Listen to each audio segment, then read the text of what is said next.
What's up everybody and welcome back to the channel. In this video for the First Descendant today, we're looking at Thunder Cage, and it's very strange to me that I've never actually made a build video for this, but it was probably one of the first ultimate weapons that I ended up maxing out.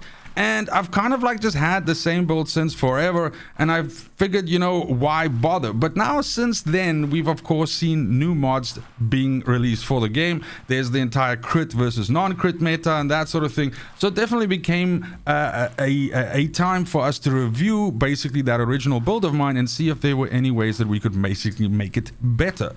Now, I think first things first, we should probably just go ahead and discuss the unique ability of Thunder Cage as a starting point, because basically it's very straightforward, and that's probably one of the reasons why this weapon just performs so well. So the thing is, essentially what this is it says that when defeating an enemy, the defeated enemy has a set chance to discharge electric shockwave, which deals additional damage to nearby enemies.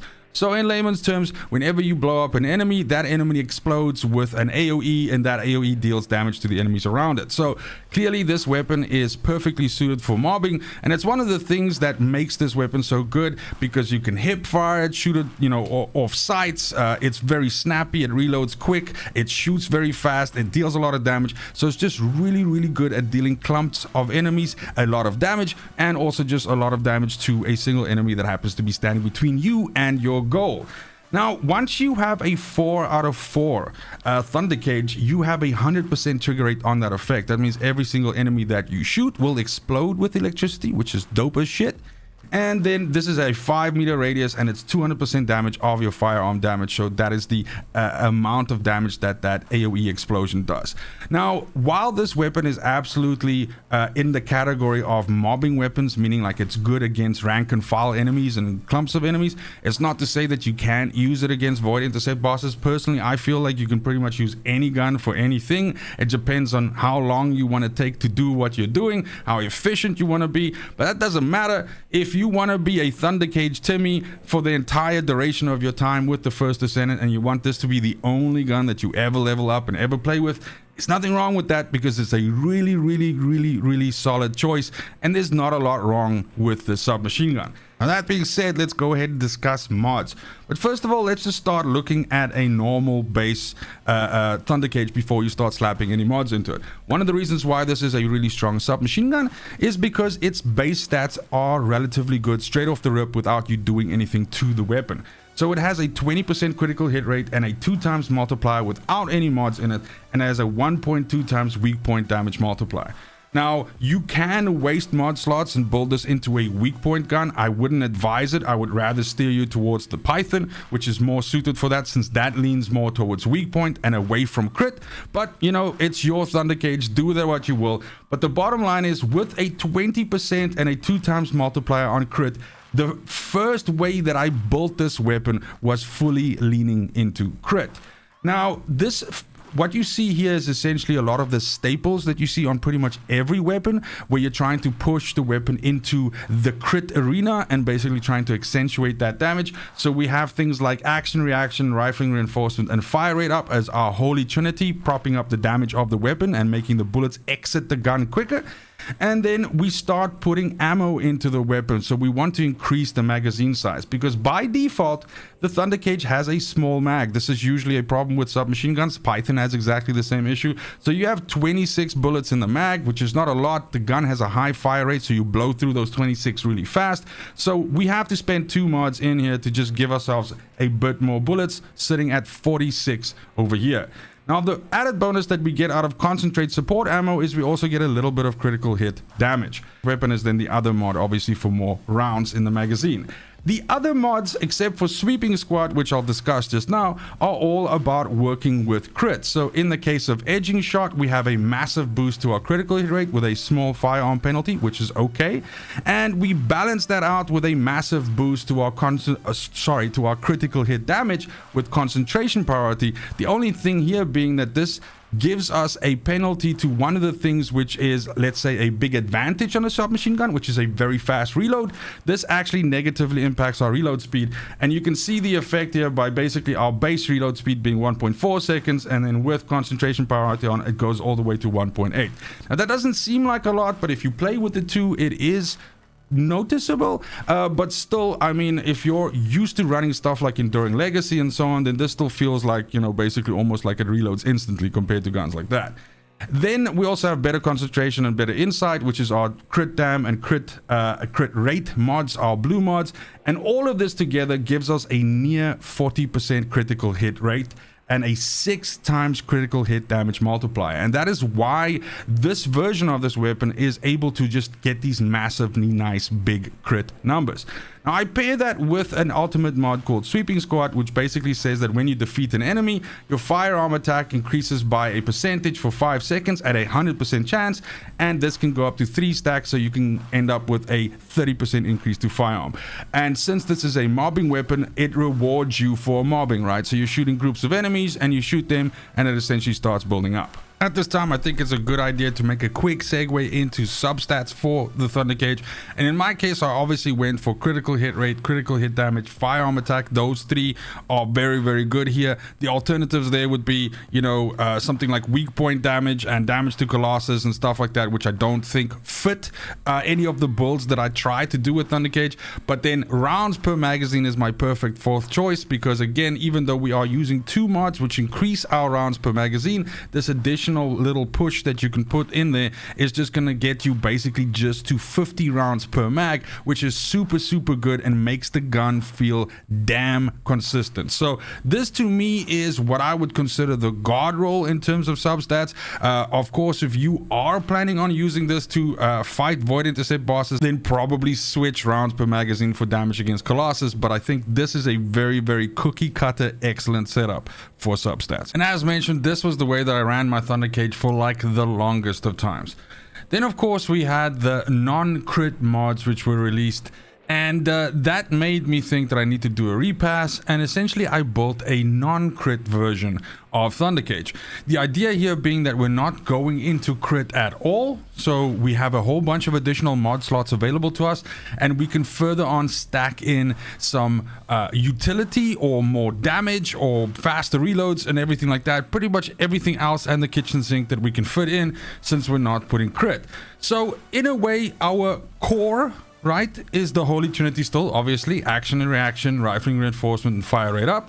But then we can use weapon tuning instead of the other rounds mod that we had, because this one gives us a small amount of firearm attack. I mean, it's 1%, this is like nothing. And then of course we're still using expand weapon charge, but then we can use one of the new mods, charge amplification. And what this does is it gives you a pretty hefty firearm attack percentage increase, but actually crushes your critical hit damage. So that means that even if you are critting, which you still will every once in a while, of course, you are going to be critting for far less. But then what I ended up doing was also just going really into the electric aesthetic of the weapon. Since as you are shooting enemies with Thunder Cage, you are obviously causing electrical explosions. And so putting electrical enhancement in there gives us some additional firearm attack as an electrical, damage. And then we also put in electrical priority and electric conductor behind that, which says that when we attack enemies inflicted with electrocution, which is the effect, the status that they suffer from when you hit them with that element, we get more firearm attack, and then also of course priority, which makes that even more. But once again here we get a reload time modifier deficit, so it reloads slower. So to combat that, I slap in Recycling Genius, which basically eliminates that effect that we have, and we end up back at the 1.4 seconds snappy reload. Now the effect of this is very, very simple. Yes, we are stripping crits away. We are staying on our original 20% crit chance, and now actually obviously not critting as much as we do with the previous build or as hard, but our firearm attack of the weapon is significantly more. If we look here, we're clocking in at just under 20k, and with the non-crit version we're sitting at just above 30k. So that means that your white damage, your normal bullets damage, is going to hit significantly harder and is going to deal a lot of consistent damage. And I didn't think that this was going to perform very well, because I've always thought of Thunder Cage as being a crit based weapon. So this surprised me a lot and is pretty much on par. Now, I want you to hold on because I'm not just showing you mods. I'm not going to show you results. I've got all 3 of these builds because there's one more build I'm going to show you, showing you exactly how they differ in terms of their damage profiles or how close they are. Then this got me thinking that what if we created a best of both worlds kind of scenario where we did still lean into crit, but we also still tried to include the new mod and basically also some additional firearm attack that we can. So that gives us the best of both worlds, which is this guy over here. Now, to show you the difference between this and the crit build, if we can just flick between these two, you see that basically there's only 2 mods which are different here, and you can see that is Sweeping Squad being changed for bullet integration, which gives us not as big a firearm attack bonus as charge amplification, but it also gives us some critical hit damage. And then I don't actually put concentration priority on there, giving me this massive boost to critical hit damage, but I rather put electrical enhancement in there, which gives me some additional firearm power in the electrical, variety. Now, what we end up with then is a weapon that has a higher firearm attack than my original build, clocking in at about 23.6, which isn't halfway to the other build, but it's kind of like, I would say, maybe like a third or almost 2/4. Well, 2/4 is half. Maths fail, but it is more, right? It packs quite a bit more punch, but we still keep this really sexy 36.4% chance to crit with a 4 times multiplier instead of a 6.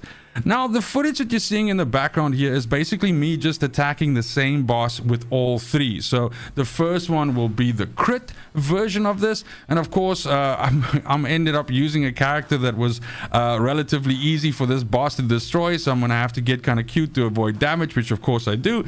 But the idea was here to, one thing, first of all, show how long it takes to chunk through an HP bar, but also to show how some of the hits are basically going. So we can see with the crit version of this, the hits are quite substantial, and we're getting some nice crits off that, and it crits often. The second that we're seeing here is exactly the same fact as mentioned. With the non-crit version, you're seeing far less crits now, and those crits are not very meaty at all, but the white damage, the base damage, is a lot higher than the previous part, and you can see that consistently we deal a lot of damage. Now, if you measure the times between the first and the second kill, they're actually very close to one another, and that's what I meant when I said that they perform very well, and that the second version actually surprised me. And then the last one here is, of course, the third build that I showed you, which is a marrying of the two. So we have some decent crit and we have some decent firearm attack meeting up right in the middle, so to speak. And we're seeing that this is not critting as much as the previous one, but the damage is super consistent and it deals a lot more, and the kill speed is faster as well. So this is by far the superior version for me. This is the version that I've settled upon now for my Thunder Cage. Of course, you are more than welcome to just lean heavily into crit like I did with the first one, or you can go, I would say, against the meta in terms of the Thunder Cage and go with completely the non-crit version. I think it is very safe to say that it doesn't really matter which one of these 3 you go for, because the kill speed barely differs in terms of, like, seconds essentially how you get through it. So I think it absolutely matters on what you originally built this gun to. Do I think it's worth the investment to redo like 5, 6, 7 catalysts, or 4 catalysts even, or something like that, to end up with this best of both worlds version? No. I'm obviously a content creator for the game, and so therefore this is what I do, is I experiment with these things and pump a lot of these catalysts into these weapons. But I do understand that free-to-play players, as well as laymen or people that are just passing through, are not going to want to spend that many mods. So I think either one of these 3 that you want to end up with, crit version, non-crit version, best of both versions, is going to treat you well, because all in all, the main point is the Thunder Cage is a really strong weapon, and it won't let you down. That's going to be it for the video. Thank you so much for watching, and as always, fucking cheers.